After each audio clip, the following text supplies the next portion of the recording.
Assalamualaikum warahmatullahi wabarakatuh. Apa kabar sahabat Anwar Rashid? Semoga selalu dalam keadaan sehat dan dalam lindungan Allah Subhanahu wa taala. Amin. Pada kesempatan kali ini, kita akan berbagi kisah teladan dari salah satu sahabat Nabi, yaitu Abu Dujanah radhiyallahu anhu. Bagaimana kisah lengkapnya? Tonton terus ya. Abu Dujanah merupakan sahabat Nabi dari kabilah Khazraj.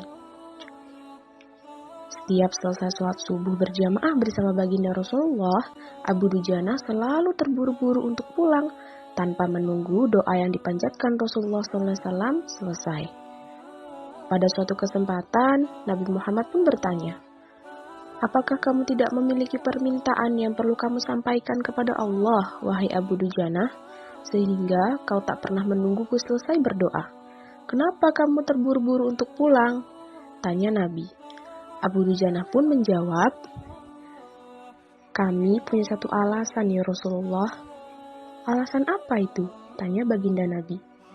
"Begini ya Rasulullah, rumah kami persis bersebelahan dengan seorang laki-laki yang di atas pengarangan rumah milik laki-laki ini terdapat satu pohon kurma menjuntai hingga ke rumah kami.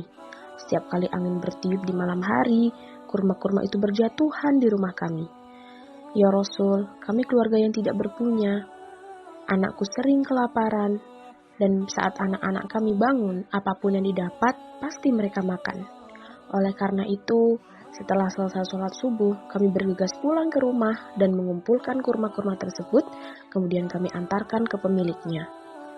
Suatu ketika kami sedikit terlambat pulang. Ada anakku yang sudah bangun dan terlanjur memakan kurma hasil temuannya. Dengan mata kepala saya sendiri, saya menyaksikan anak saya sedang mengunyah kurma yang masih basah dalam mulutnya. Anak saya baru saja mengambil kurma yang jatuh di rumah kami semalam. Mengetahui hal itu, dengan segera saya masukkan jari-jari tangan saya ke mulut anak. Kemudian saya keluarkan apapun yang ada di sana. Saya katakan pada anakku, 'Nak, janganlah kau permalukan ayahmu di akhirat kelak.' Anakku menangis ya Rasul. Kedua matanya meneteskan air mata karena sangat kelaparan. Wahai baginda Nabi, saya katakan kembali kepada anakku, hingga nyawamu lepas pun aku tidak akan rela meninggalkan harta haram dalam perutmu, nak. Seluruh isi perutmu yang haram itu akan aku keluarkan dan akan aku kembalikan bersama kurma-kurma yang lain kepada pemiliknya." Pandangan mata Rasulullah SAW sontak berkaca-kaca. Lalu buluran air matanya mengalir begitu deras.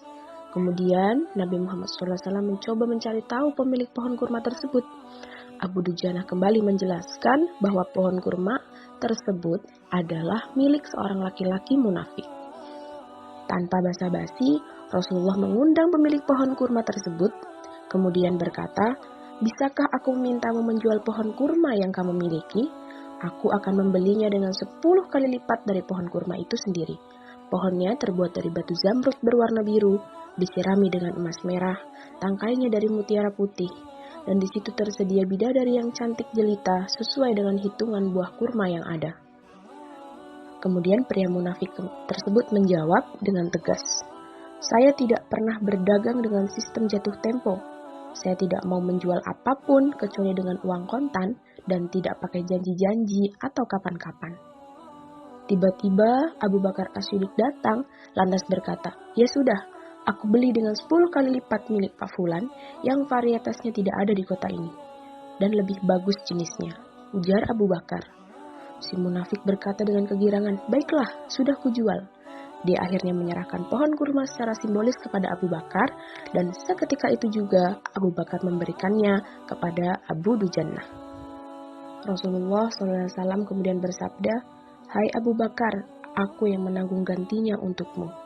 Mendengar sabda Nabi, Abu Bakar begitu gembira, begitu pula Abu Dujanah.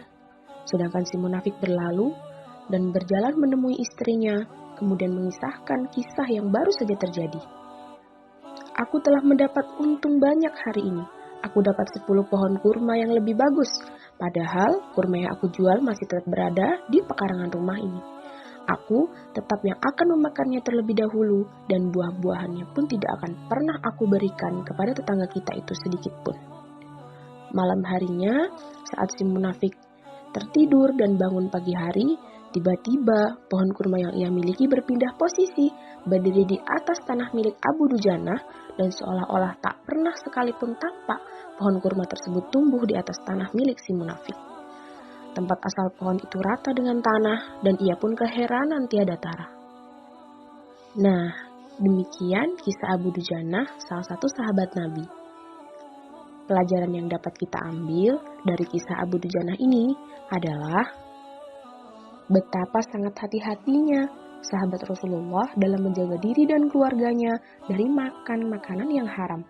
Sesulit dan seberat apapun hidup kita tidak boleh memberikan barang haram baik untuk diri kita sendiri maupun keluarga. Karena sekecil apapun perbuatan kita akan dimintai pertanggungjawaban di akhirat kelak. Begitu luar biasanya kisah sahabat Nabi Abu Dujanah ini. Mari kita sama-sama mengambil ibrah dari sana dan mengusahakan diri untuk tidak memakan makanan haram, tidak memakai barang-barang yang haram dalam hidup kita. Semoga bermanfaat ya sahabat Anwar Rashid. Jangan lupa untuk like, komen, dan subscribe. Dan jangan lupa share ke teman-teman juga. Semoga bisa menginspirasi ya. Terima kasih. Wassalamualaikum warahmatullahi